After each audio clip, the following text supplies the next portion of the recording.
There's literally running polls that you can bet on in Europe about who will become the next Fed chair. We know that President Trump has apparently met with current Fed chair Janet Yellen. Do you think, A, there's a chance that Yellen would go on and serve another term in the Fed chair? And if not, who would be the best alternative, or what might be the market reaction to her leaving? Well, Brian, we'd have to say we hope that he renominates Janet Yellen and nominates her for a second term. We would like to say don't change horses in the middle of the stream if we could get the president's ear.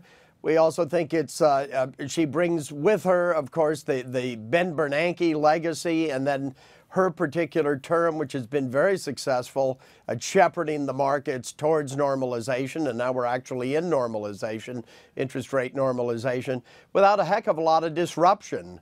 And we'd have to think that just changing the leadership of the Fed could be a negative thing for the markets, not necessarily a complete turn away from the positives that have been driving it from fundamental reasons via the economy.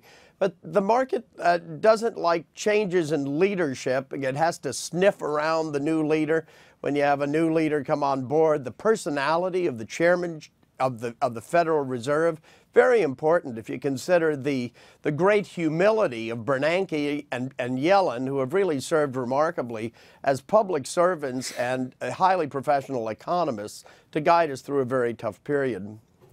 Yeah, so let's say Yellen does not get the job, does not want the job, he sails off back to Berkeley, whatever it might be. Who's next best? I would hope it would be Powell. Powell has served on the Fed, has a deep bench of experience, and my understanding is less hawkish than some of the other candidates. I think that would be a lesser point of a risk of disruption in the transition.